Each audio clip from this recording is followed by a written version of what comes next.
Sam, are you free? Well, Adam, I live in the USA, the so-called land of the free. So let's see. Every form of press and entertainment, from traditional newspapers, TV channels, all the way down to Twitch streams, are owned by tech billionaires currently cozying up to the fascist ruling party. They tried to ban the only one that isn't. Immigration is currently grabbing people from churches, schools, places of business, and it's illegal to even criticize Israel if you are a government employee in most states. So to answer your question, no.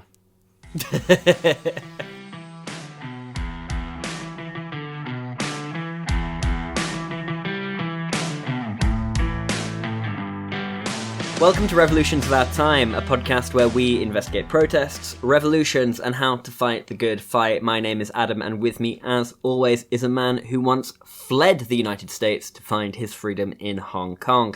Sam, how are you doing? Well, sounds like round 2 of that is coming. We'll see. It won't be Hong Kong this time, but we'll see where I end up. For context, we recorded our previous episode 6 days ago, and whilst we were recording that episode, the inauguration of Donald Trump was ongoing. And in those 6 days, some crazy things have been happening. It feels really grim here. Adam bases most of his emotion on the weather. The weather's been good, but it's been very grim here in California. Fascism is just in the open in America, and I don't know what to do about it, and maybe this episode will personally help me today. Let's see if we can do something about that. It does seem bleak, but wherever there is power, there is resistance, which is something we'll be talking about today. Last week we spoke about the role of youth in protest movements and why progressive movements seem so often to be focused on young people. Today we're going to be talking about tools of oppression. How and why governments and other entities attempt to suppress dissent, and how protesters have countered these efforts. Before we do, of course, we have to congratulate a nation on their independence, this time again from the British Empire, returning to our roots. And the Independence Day of the week this week is Sri Lanka, their Independence Day coming up on the 4th of February. Congratulations. The independence of Sri Lanka, it was gained in 1948, following a series of industrial actions that were conducted in the wake of the Second World War. Sri Lanka was an important military base for the British in the Second World War for the fight against Japan. There had been a growing Sri Lankan independence movement before that, but following peace in 1945, independence agitators were arrested. The Union of Motor Workers, the All Ceylon United Motor Workers Union, launched an island-wide bus strike, which was successful despite of the arrest of the strike's leaders. The All Ceylon Peasant Congress took action against a compulsory British order that the price of rice would be 8 rupees per bushel and refused to sell it to the British.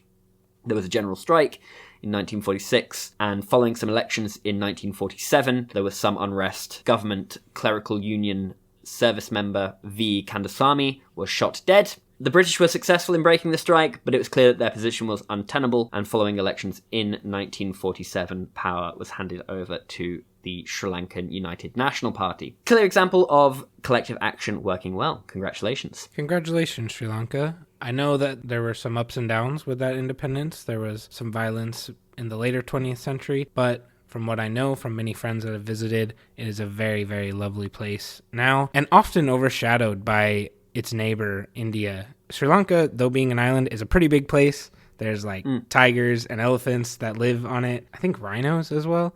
And it's just an overall great place to visit if you like culture, food, ecology, trekking through the jungle. I would highly recommend. I haven't been myself, but I would love to go one day. I have been to Sri Lanka. Very fortunate to have been to Sri Lanka. It's an amazing place. Didn't know really, that. really great time. Very friendly people. Very beautiful. Yeah, to be recommended. Yeah, I'm sure you got there by like some rowboat or something. Right, something very green. I wish I was a teenager, and so I flew. I had not developed the class consciousness. He was kidnapped by his parents and taken against his will. So, to the episode. This is going to be a fairly theory-heavy episode, and I'm actually going to be drawing from a lot of essays and sort of academic work that I did during my master's around power, and the ways in which power is expressed by entities and the ways in which it is maintained and resisted. So whereas in previous episodes we've taken the tack of looking at protest movements and seeing what kind of theoretical ideas apply to them, in this one we're sort of going the other way around. We're going to look at theory first and demonstrate these theoretical ideas with examples not only of protest and revolutionary movements, but also in subjugated populations who may not actively be expressing dissent or who are expressing their dissent in non-conventional ways. Because of this, I want to take a lot of care and precision over how we're speaking. It's easy to get lost in the reads with a lot of jargon sort of flying around. So if there are any terms that are even a little bit murky, I'd ask that you call me up on that and we can have a discussion about what they mean. Sounds good. I am much more of an idiot than you, so I think that role will serve me well. That's not true, but I appreciate you playing this role for this podcast. We'll let the listeners decide, because listen to my accent and listen to his accent. Right at the beginning, I want to identify 3 types of efforts which exist by powers to combat protest and dissent movements. This passage is taken from an essay by Brian Martin, which is literally called Suppression of Protests. And to be honest, the whole episode could just be us reading this essay, but this in particular is a quote that I would like you to read for us. Now, please, Sam. Suppression refers to methods of hindering, undermining, and disrupting without using force. Censorship, the withholding or hiding of information, is one type of suppression. Repression refers to use of force against challenging groups, including arrests, imprisonment, beatings, torture, and killing.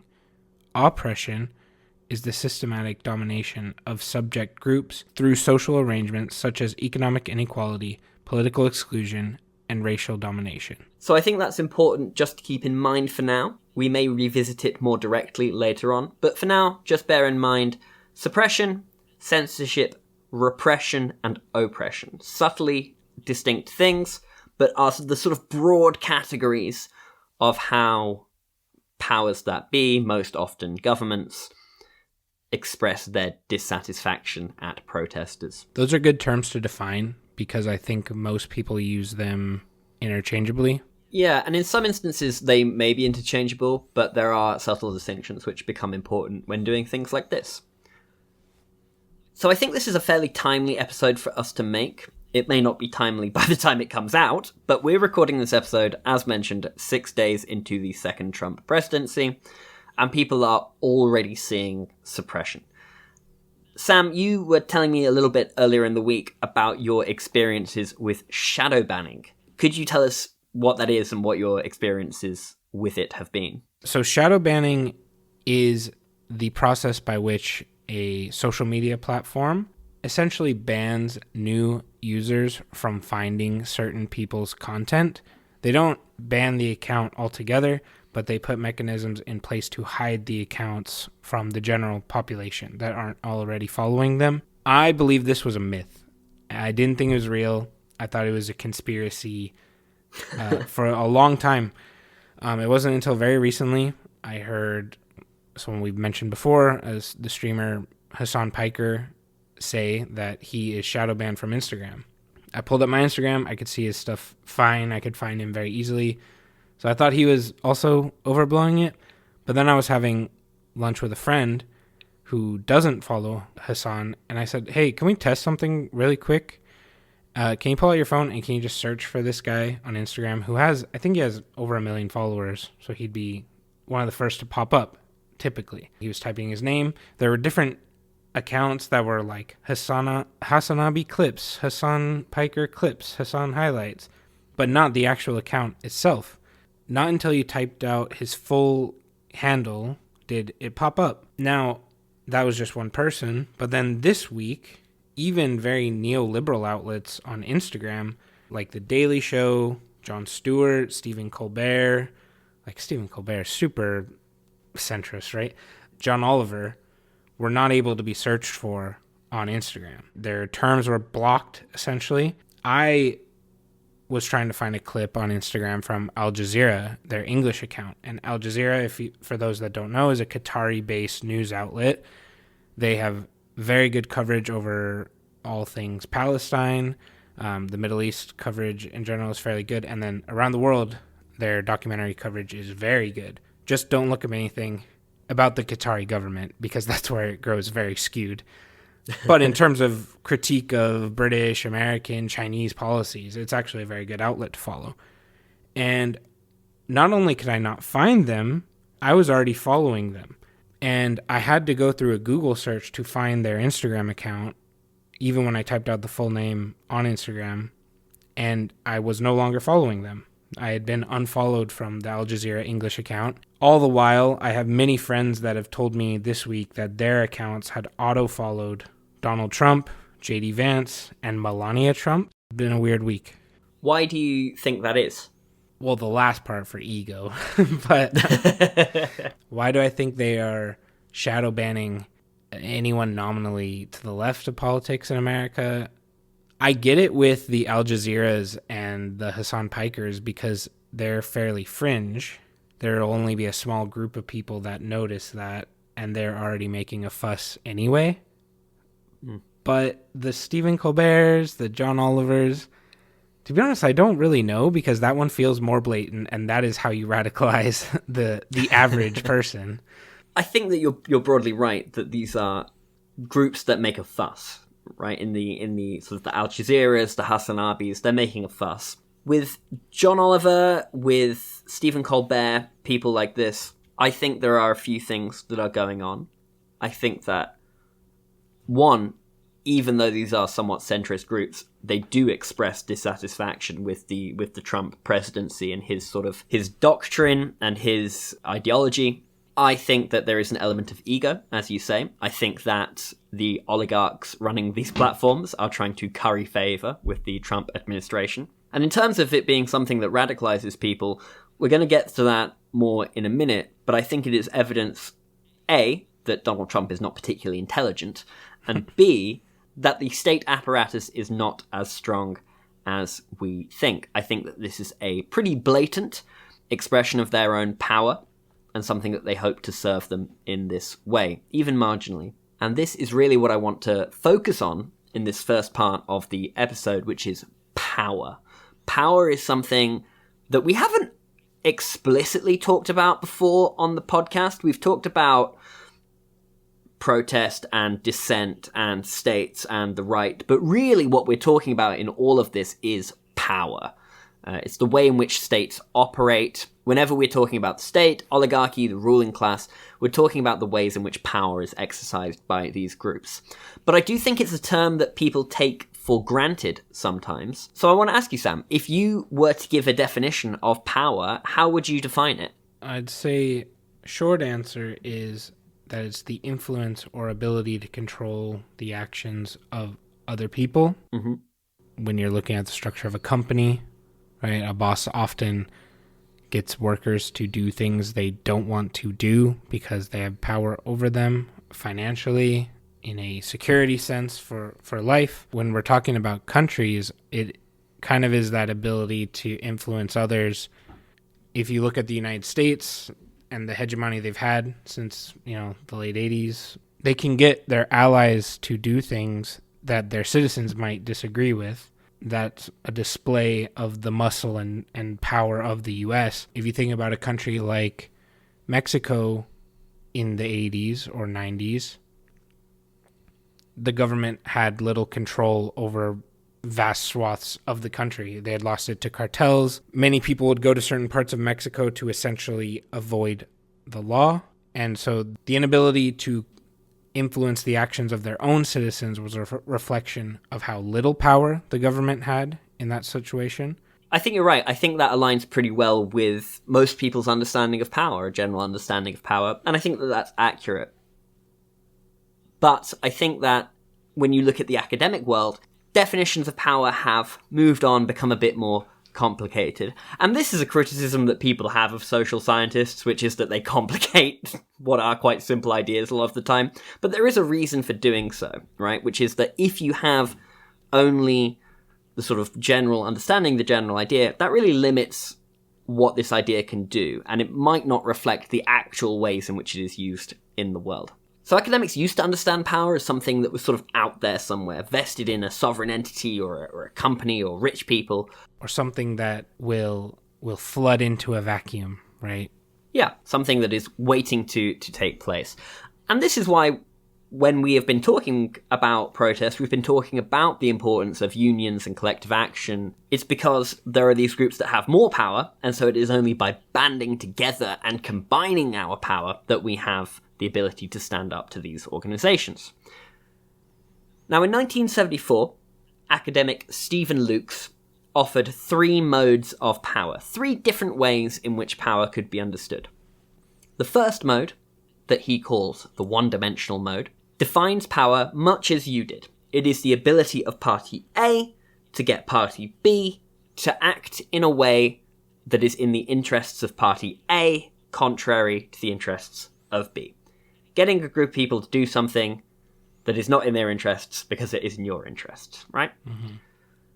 Now, the problem with this as a definition is that power is only understood as happening, as existing, at the point at which you make a decision, right? The moment that you act is the moment that power exists. Whereas academics now sort of think that power is all around us, it's ubiquitous, inescapable. Which brings us to the second definition of power, the two-dimensional mode. And this says, hang on, power isn't only about what decisions get made, it's about who gets to set the agenda for decision-making. And within this second mode, there are maybe 2 strands. There's power and coercion. Power is the ability of powerful groups to make decisions and have those decisions be obeyed. And coercion refers to the ability of the powerful groups to suppress opposition to these ideas. And I think a great example of this is the quote-unquote trans debate. Mm-hmm. And even calling it the trans debate is ceding ground to the sort of right-wing interests that are pushing this as an idea, as if there is some debate to be had. But it's been very effective because it's been on the agenda, right? These powerful groups have said that this is an issue, and therefore, because they have made it an issue, it's something we all have to talk about, and something that is making life hard for a very small group of people. In fact, in the United States now, no people. Legally, they don't exist. Yeah. But this is setting the agenda, right? We're talking about this, we're expending our energy on this, so that we're not talking about things like the price of gasoline. Of course, people are talking about that, this is an oversimplification, but that's the general sort of idea. Now, the third definition of power, the three-dimensional mode, this is where it gets a little bit esoteric. Buckle in. This dissolves the barrier between persuasion and coercion by recognizing that power, true power, is the ability of the powerful to prevent grievances from occurring at all, because those who are being subjugated, those whose power is being acted upon, can imagine no alternative to their situation, or because they assume that their state of being is the natural order of things. And we've seen this very explicitly. Margaret Thatcher, famously in the 1980s, said there is no alternative to neoliberal capitalism. Mark Fisher, who we've mentioned before, it is easier to imagine the end of the world than to imagine the end of capitalism. So this is sort of what's happening with shadow banning, I think, right? Yeah. It's the natural order trying to be imposed. It's trying to say that these ideas are the natural way of things. I think they're being a bit sloppy with that in their execution, because I think people can see through it, but... As everything with this administration, sloppy would be an understatement. So the natural order is the important bit, and is related to what we were discussing a few episodes ago that you mentioned a little while ago, Sam, which is hegemony, which we defined in a previous episode, but I, in reading this essay that I wrote, found a much more succinct definition. If people are wondering which episode, episode 3, which Adam kindly led us through. Hegemony is an idea from Antonio Gramsci that extends the Marxist notion of the ruling classes controlling the means of material production to controlling the means of symbolic production. The idea that the ideas, the natural way of thinking about the world is replicated and reproduced through these modes of control that powerful groups have. And so we've danced around this idea a little bit. I've given my opinion. But with this in mind, Sam, do you think shadow banning works? I think it can, especially as time goes on. This is just the latest version of it. But previously it was just removing the objective history books and anthropology books and sociology books and replacing them with state-approved theories of these topics. So as time goes on, I think it works more effectively. I don't think they care if we notice that it's happening when it's going on. I think the important part is that the majority who are not paying attention, and especially the later generations, don't know the difference. This is not just from a far right-wing oppressive standpoint. Authoritarianism is by definition pretty right-wing, but in my time in Hong Kong, as soon as the National Security Law of June 2020 came into effect, the history books and the anthropology books and the other humanities had been taken out of the public libraries and the universities to be screened for what the CCP would call Western propaganda against their way of being. The CCP being nominally left-wing, they were still using this same hegemonic structure of shadow banning in the real world, right? Not just on social media. Yeah, I think that's interesting.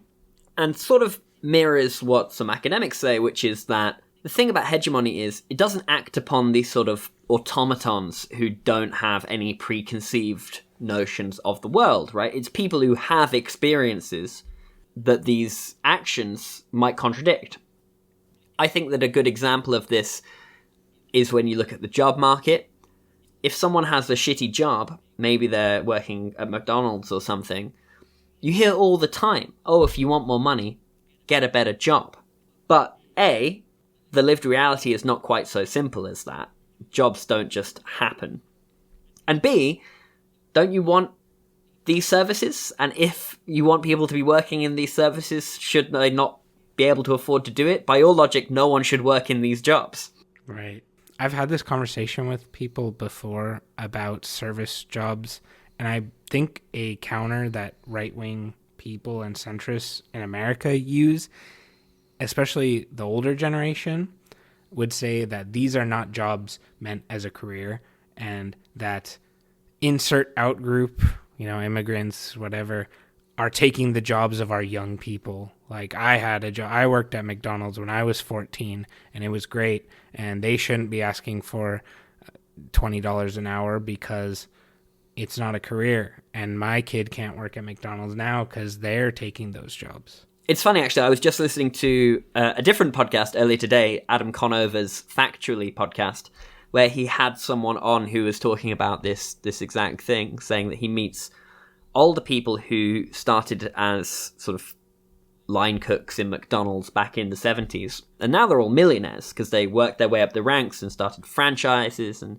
did this, that, and the other, and they were making $1.75 an hour in 1970. But not only was that relatively a higher income back then, everything was cheaper. Property was cheaper, education was cheaper, healthcare was cheaper, and the reality in which this could be a transitional job that's done by college kids during summer doesn't really exist anymore. You go to McDonald's, there's a lot of older people working there. Mostly older.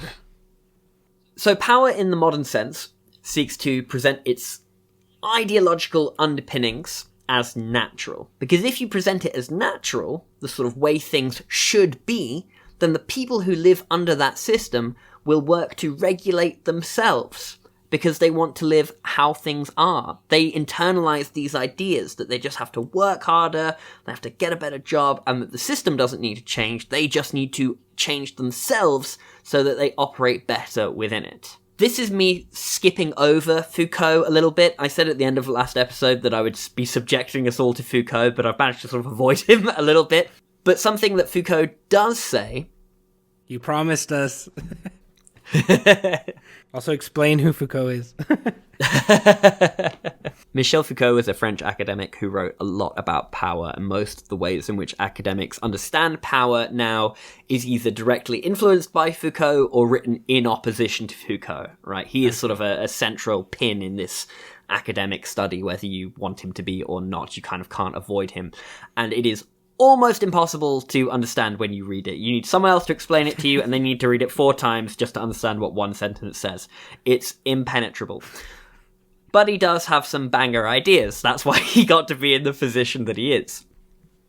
And one of those is an interesting observation, which is that because the ultimate expression of power is engineering things so that dissent doesn't exist at all, then when we see a truly repressive regime, that's actually a sign of a weak state, because more powerful states can manufacture things so that dissent does not occur, and it's only weak states that have to put on these outward displays of aggression, of repression, of oppression. I think that's spot on. If you look at our world today, you have North Korea, who is one of the most performative states out there, but also one of the weakest, other than their nuclear bombs, right? Yep. Seriously, though. And, yeah. Turkmenistan, same thing. Very weak country overall, but very performative and wanting to control so much about their population. I think everyone has to drive a white car because the dictator only likes white cars. And I don't true. And I don't think that it is a coincidence now that the US is getting so performative when at their most powerful they appeared the most free to the rest of the world. When America was at its height, economically, influentially, everyone wanted to move to America. Everyone was watching American sitcoms. They put the American culture on a pedestal widely around the world, not everyone.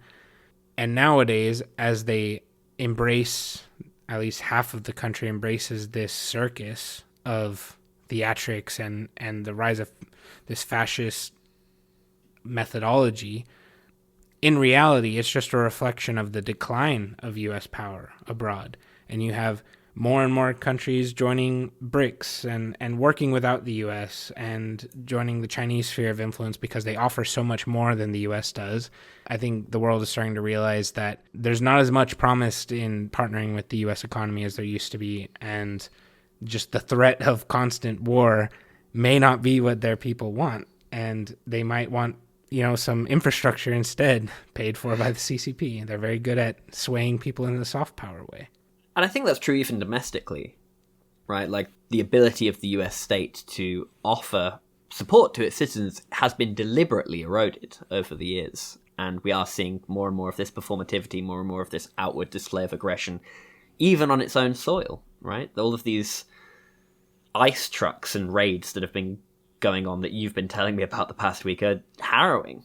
It's very scary. I mean, I haven't seen it with my own eyes yet. If I see something like this going on in person, we'll see. Adam might have to bail me out of jail or something. But the erosion of people's even definition of citizenship is being called into question. Maybe it's to offload the responsibility of helping all these people. Maybe that's why they don't want immigrants here, is because they know they can't take care of them themselves, even though they do contribute to the economy. By the way, my mother was born in Mexico. She's a legal U.S. citizen. I am a U.S.-born citizen, but under Trump's executive order that he signed day one, I may no longer be a citizen for some reason. The most powerful power seems natural, which poses a problem for us. Because if power is natural, how do you fight that? How do you fight against the natural order of things? You come across as unnatural, right? I suppose you do. And this is another thing that Foucault offered to us, and this is probably the last time I'll mention to him, but he has this banger quote that is, "Wherever there is power, there is resistance."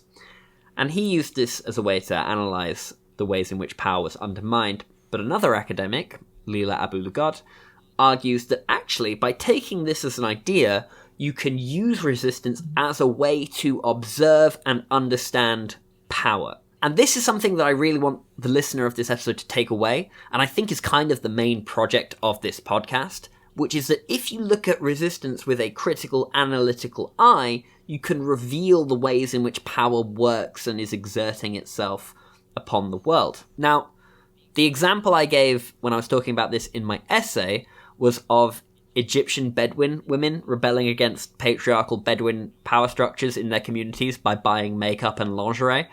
But I think that maybe we can look at this through a more sort of traditional protest lens.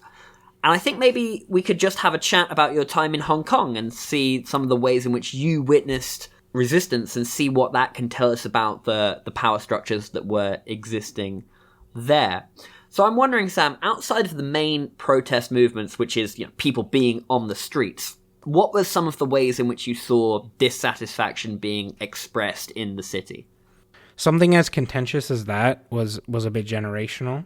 These protests were a bit generational. A lot of times someone's grandparents or parents had come from the mainland, and in more recent years they had come through very peaceful means, through safe ways. They were no longer the boat people of the 1950s through the 70s. They were, just coming in to work from the mainland. So the parents or the grandparents might have had a positive view of China and their government, whereas their children did not.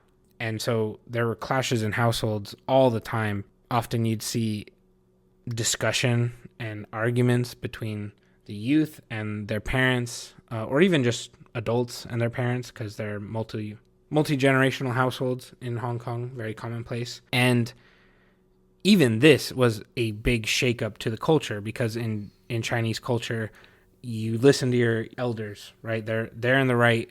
You listen to them even if you disagree.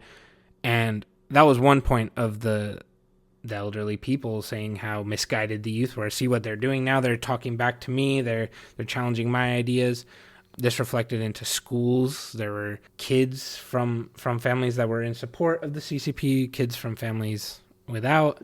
And you'd have fights between 5-year-olds who didn't understand what was going on. They just knew if you wore black shirts, you were a bad guy. Or if you support China, you're a bad guy. And so they would just, I've seen these fights in my own classroom between kindergartners, which just showed how deep this topic was running in households.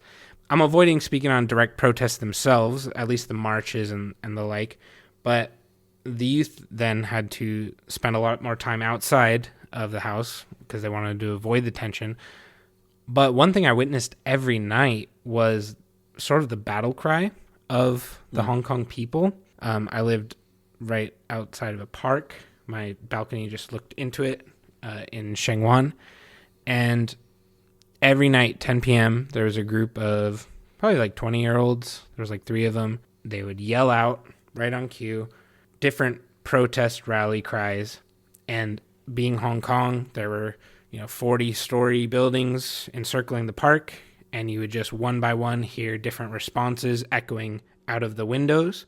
And you can find videos of, like at the university, this would go on for 40 minutes every night. People just echoing their support for each other, solidarity with each other in a way that the government couldn't suppress. And they would do it every day. I saw them do it in typhoon rain, and still people were calling back through the rain, through the lightning, the thunder. So this solidarity was displayed in a very clear way for businesses. So many small businesses in Hong Kong. And there was a lot of symbolism that developed through the protests where the businesses that supported the protesters were deemed yellow ribbon restaurants, and they would hang yellow ribbons outside of the door, and people could see that they were friendly towards the protest movement. They might also offer their windows up as like Lenin walls, as we spoke about over the last couple of episodes. Then there were blue ribbon restaurants, and these did not display their solidarity with blue ribbons, but these were the ones that were pro-police. And more often than not, these were not little mom and pop shops. These were franchises. So Starbucks was one of them, Yoshinoya, which is a big chain from Japan, but it's a restaurant. These franchise owners were supportive of the police and the mainland Chinese. So when a protest would break out, and a particularly violent one would break out, oftentimes, as I mentioned before, these businesses were the targets. Now, they were the targets anyway in terms of boycotting, right? Like, we no longer drank Starbucks. You'd go to Pacific Coffee or a local coffee shop instead.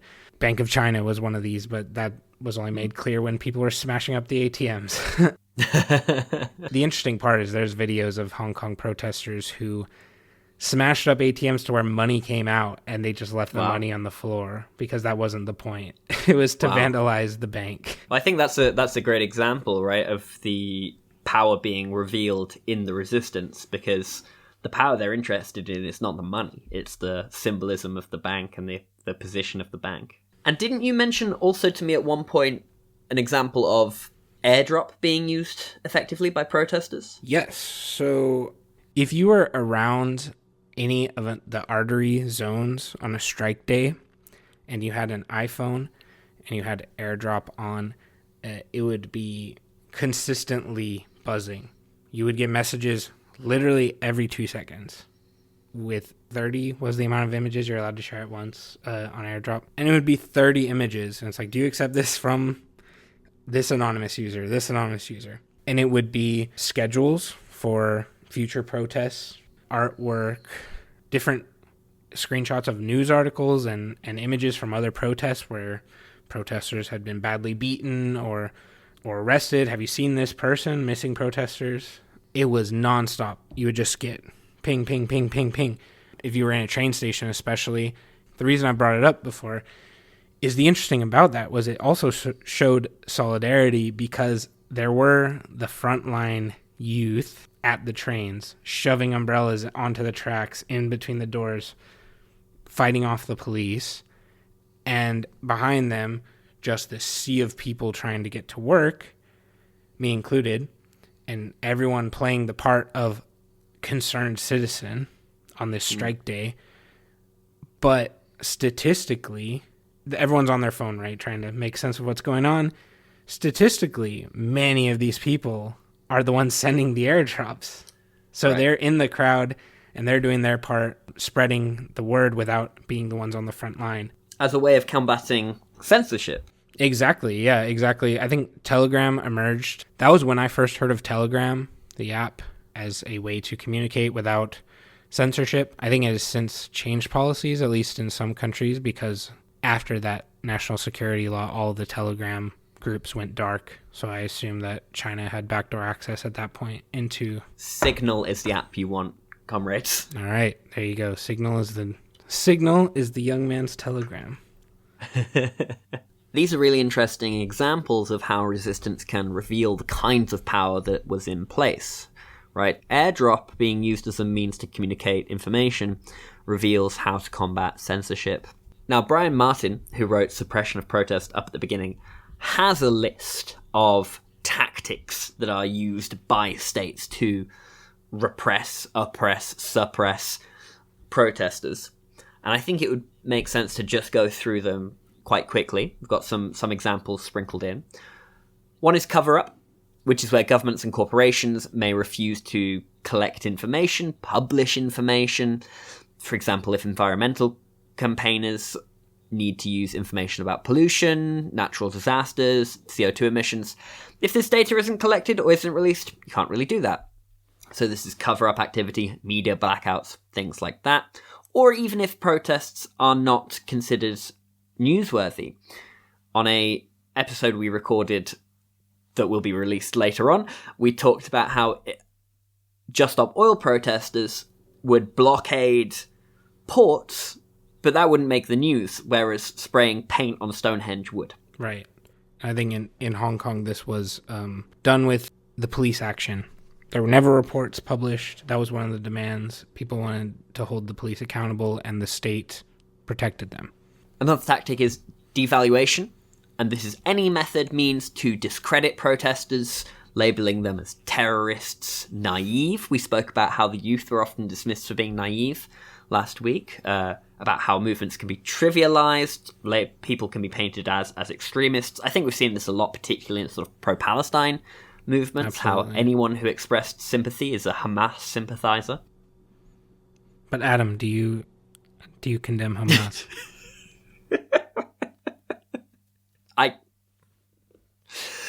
Moving on.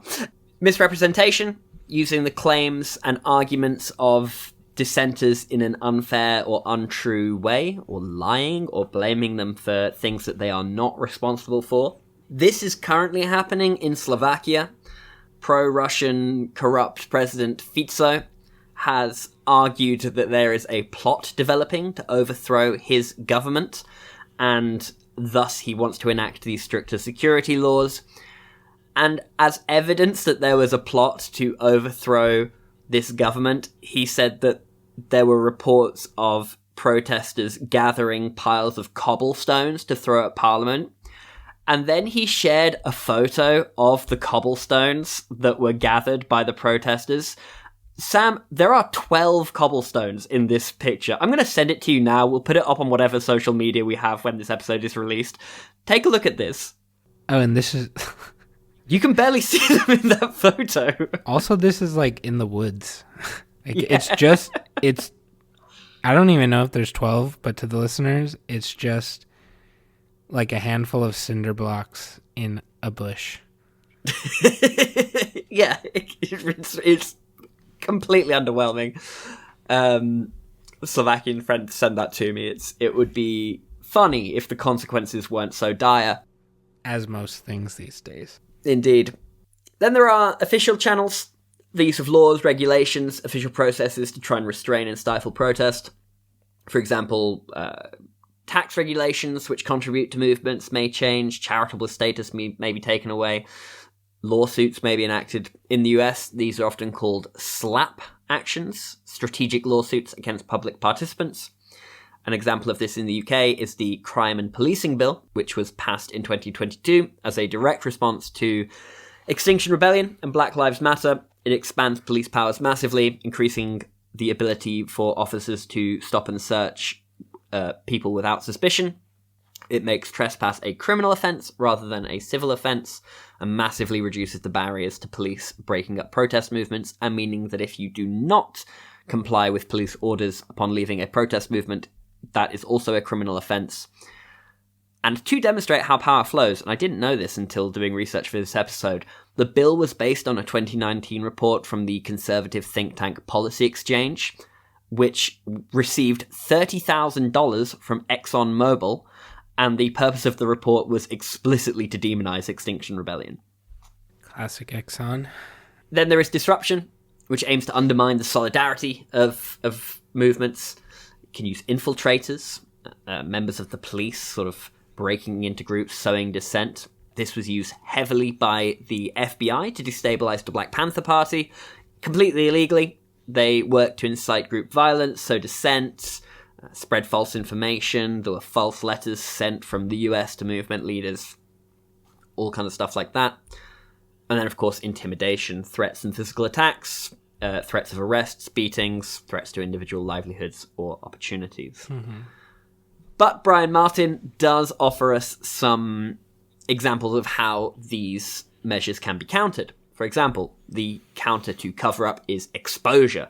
Activists collect and disseminate information that supports their positions, publishing it in different ways, political cartoons, for example.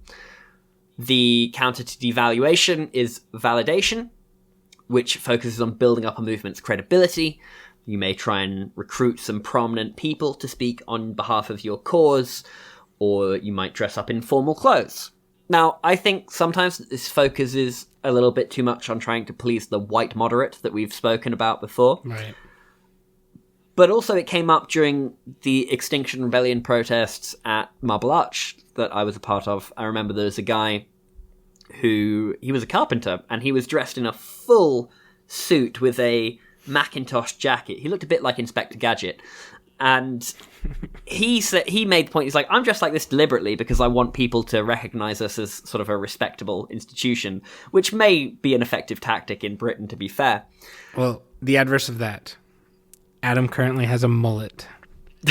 With that accent, do you think that can play the inverse effect for your cause? I think that the mullet is now such a basic bitch haircut. Where does he live? Europe, man. Everyone in Europe looks a bit like Paul Mescal with a soft mullet. It is still a right-wing thing here. Have a mullet, really? Oh no. Well, maybe I can use this haircut and a Yankee accent to infiltrate the American alt-right and sow dissent. Don't try the accent. Just pretend you like Nigel Farage. The counter to misrepresentation is to just keep posting the message using a variety of methods, logical arguments, metaphors, videos, continuously trying to explain what you're about. Ways to counter official channel attacks can be lawsuits of your own against the government, legal action against the government, petitioning politicians directly, or indeed finding ways to sidestep these actions through organizing networks and more spontaneous actions, obtaining resources as you might need. An example of this that I wrote about in my essay was the Zhuang people in an area of upland Southeast Asia called Zomia, part of which is now in China, where, depending on the period in time, they would either claim to be of Han ethnicity or Zhuang ethnicity, depending on which was most beneficial to them at the time. For a long time, it was most beneficial to be Zhuang-speaking Han, but actually during the Cultural Revolution, there were certain benefits to being Zhuang in terms of accessing resources and education, so then they performed these aspects of Zhuang identity. Well, everyone's a Han now, right? Like millions of Manchurians didn't just disappear. I know there was sort of stuff like that, but many just call themselves Han now. And then the counter-disruption is building these solidarity networks, maintaining communication, building trust, etc. And the counter to intimidation is carrying on. Just not letting them grind you down. Easier said than done. But I think that looking at these counter-examples to expressions of power, expressions of dissent, speaks a lot to what you have spoken about so much, Sam, which is knowing your role, right? I think this gives loads of examples of the different ways in which people can find ways in which to act that can support the movement. Let me know if you disagree, but it does seem like one lawyer on your side is worth 20-foot soldiers in a protest. Oh, absolutely. I completely agree with that. I think if you can win some lawyers over, that is super, super effective. They're following some, let's call it unpleasantness at a protest here in Amsterdam. There is a legal action ongoing against the police. And just seeing the messaging from this lawyer in how he was, William Jebink is his name, and he does all the protest law cases in Amsterdam. And just seeing the tone of his email to the police was incredible. He was just so sick of their shit and just being like, you know you've broken the law, and here is all the examples of why you've done that. Super, super powerful to have lawyers on your side. Make friends with lawyers, comrades. And all of this talk about tactics, discreditation, dissent, suppressing dissent. This leads us to the final thing that I wanted to discuss in terms of tactics and dissent and things like that, which is the manufacture of consent. This is something that I am sure we will speak about frequently on the podcast. It is an idea that did not originate with Noam Chomsky, but he is the person most closely associated with it. I think he was the co-author of a book of the same name. And this is the idea that media can create the illusion of consent among a populace without there ever being any sort of conspiracy to influence the way the news is told or the narrative is told, because of the sort of influences that exist in society and in the structure of these organizations. The 5 examples that he gives for why the media cycle, particularly in the US, but it applies to other places as well, converge on the same ideas, the same opinions are the size, ownership, and profit orientation of media organizations. They are generally profit-seeking and have to adhere to this under certain structures. The fact that they have to advertise to make their money and have to please their advertisers.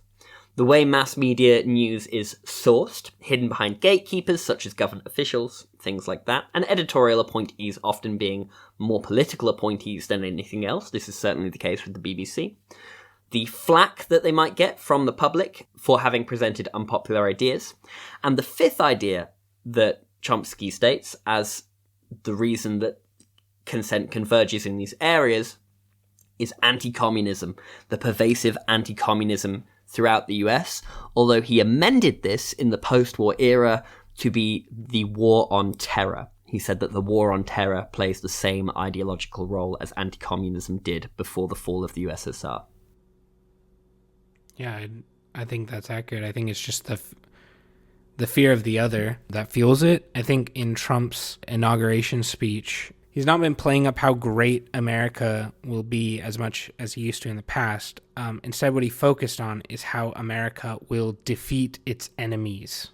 And he has created so many enemies to his side over the past year, over the past many years. But that was the main emphasis of his speech, that America will defeat its enemies. And in practice, he's showing that those enemies are just brown immigrants, now Denmark, because they don't want to sell Greenland. You know, you name it. Those are the enemies that he wants America to fear, and, you know, the communists within, right, as well. Even, I mean, as they've seen with War on Terror being a complete failure, I think they're pivoting back to communism. Well, we'll have to see what happens, I suppose. Again, if people find this podcast in like a year, 2 years, and it's not that bad, like, I'll be happy to be wrong. I think Adam will be too. Would love to be wrong. That would be great. Yeah. So that's all been a very theory-heavy episode, and I want to sort of wrap up by talking about how we determine what our acceptable level of risk is in a protest, how we go about that, and how you sort of find what your role is. And I think that looking at the tactics of suppression, as mentioned, are a good way to orient yourself around that, to look at these tactics and see what sort of appeals to you in these roles, in communications, in being in the vanguard, as we discussed last time. I also think that the level of risk that you might want to take on is going to depend on your privileges, your position in the eyes of the law, your financial resources, your community resources, your experience, as well as how much you have to lose. At a protest here in Amsterdam, where there was going to be heavy police action, I may have spoken about this already on the podcast, but a couple of my flatmates, one of whom is Palestinian, they're here exclusively on a British passport in Amsterdam, which means they need a visa. And given the police presence at this protest, if they were to be arrested, that could throw their visa status into question. So myself and my other flatmate, who have European passports, felt that it was almost more of a duty to go because it did not have the same risk for us to be there in terms of the law. I would encourage you to take on more risk if you're able to, both as solidarity and so that this base is there so that when you can't accept that risk, that support is there for you as well. There is that famous Martin Niemöller poem that says, "First they came for the communists, and I didn't speak out. Then the socialists, then the trade unionists, then the Jews. And then they came for me, and there was no one left to speak out for me." Yeah, and I think one thing that is worth bringing up is that people's risk tolerance can sometimes shift more than they may think, depending on how angry the situation makes them. Mm-hmm. I think of the famous image of the tank man from the Tiananmen Square massacre in China in 1989. That man presumably was killed by those tanks. We don't know. We don't know a lot about that day, but it's a famous image of a man standing in front of a tank blocking its path from getting to the students that were protesting at Tiananmen Square. There are also dozens of tanks lined up behind the one in front of him. And the striking part about that image is the man is carrying a grocery bag, that he was just walking home. He didn't plan on being an icon that day. He didn't plan on dying that day either. He had food planned for later. So in that moment, he saw his time and place in that resistance, but he didn't plan on it an hour before that. And that's not to say go die for the cause today, but it's just an example of how sometimes you can go your whole life thinking that you're not willing to risk a certain thing, but then the overwhelming sense of justice can overtake you. And I also think you can build your risk tolerance by building solidarity and attending minor events. So I would encourage people who are listening to this podcast to start out with maybe a signal group for a solidarity group. This is something that's recommended by pro-Palestine organizers here in Amsterdam, where in their instance, it was to use it so that if you are attending a protest, you check in with your group of people so that you can communicate when you're there, when you've left. If there are people who are not there, they can be in touch and coordinating things if you are to be arrested or something like that. And so it can be very practical in terms of organizing protests, but I think having this digital space to commiserate, organize, even just share ideas and memes, I think is very useful for building that base level of solidarity. And around that, you can do things like, I don't know, an action-oriented book club. You can say, we're going to read this leftist book. Leftists love book clubs, and it's a bit of a meme. Insert Homer Simpson. Nerd! Yes, nerdy, and yes, it doesn't have to be a book, it could be movies, it could be whatever. It's just action groups, right? I think organizing in a Signal group saying, we're going to do this action at this time, is very powerful. And by the way, Signal is WhatsApp, but not owned by Meta. It's end-to-end encrypted. It's literally founded by the same guy who sold the company to Facebook on the condition that they were going to protect privacy, and then they didn't, and he was like, fuck you guys, I'm going to make my own app that's better. And any other actions that may please you. Find a cause that's close to your heart, start building that solidarity. So that brings us to the end of this podcast. We've been through a lot. I think in conclusion, look at the ways in which power is resisted and see what that can tell you about how power is concentrated and enacted. And from that, think about how you may be able to contribute to these causes. It's been a very theory-heavy episode, so thank you for persevering and staying with us. I think you did a great job at guiding us along through it, guiding me as well as the resident dumb guy. Not true, but thank you very much.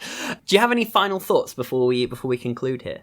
At this point in time, I mean, you've seen all the methods that they use, and then some. You know, there are a lot more we didn't touch on, but always remember just to keep looking out for each other. That's what they are trying to prevent, is solidarity between your fellow man. Sam, thank you for podding with me. Thanks to you, dear listener, for listening. And as always, look out for each other and keep fighting the good fight.